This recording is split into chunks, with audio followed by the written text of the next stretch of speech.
Wow, what a mess the UK is in right now as Kwasi does a U-turn. What's happening in the UK? Well, they did a mini budget, and in the mini budget, they borrowed money to reduce taxation. One of the taxes they were going to reduce was the top rate of income tax of 45%. They decided to get rid of that ban. Of course, at the same time, you've got people suffering. Energy costs are going up. Mortgage costs are going up. And then they decided to take away and to give, if you like, extra money to people that are already making lots of money. Not popular with the public, not popular with even the Tory party. Of course, then pressure was put to bear. Liz Truss, just before the U-turn, said they were sticking with it. On television, she was asked, are you staying with it? She said, absolutely, she was staying with it. And then, just like that, they did a U-turn.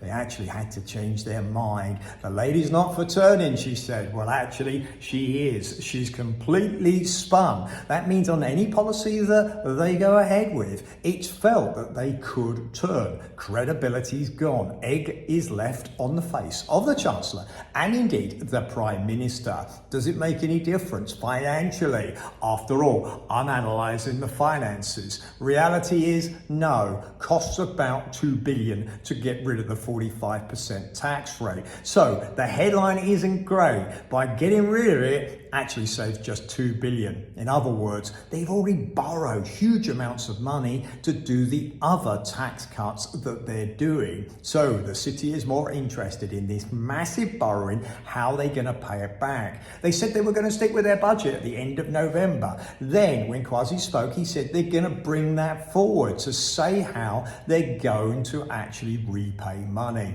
Like in an uninspiring speech, people really were looking at it and saying, okay, so what's the plan? Give us the plan. How are you going to pay back these reborrowings or these borrowings? Of course, what we're seeing in the UK is that the cost of borrowing has massively gone up. Why has it gone up? Because the UK government is borrowing huge amounts of money. So therefore, that's brought down the value of sterling. That borrowing, of course, then becomes more expensive because the more you borrow, the more risk it seemed to be. So therefore, it becomes more expensive to borrow. It's more expensive for the government, but then it becomes more expensive for the individual.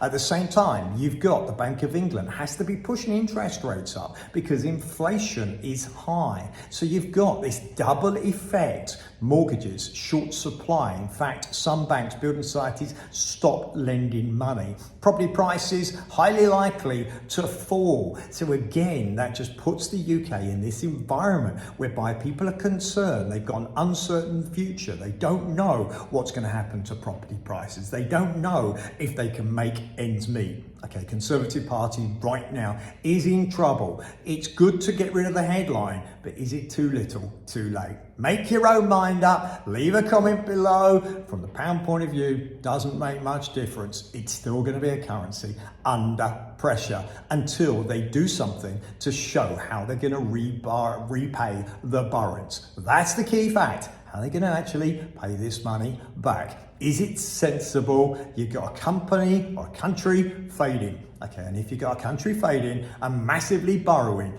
guess what? People want to know how you're going to pay your money back. Like and share the video. It's important information. Let's get what's happening out there. I'll try and give you concise information about what's happening, economies around the world, and how you can invest to make money. Please like and share the video.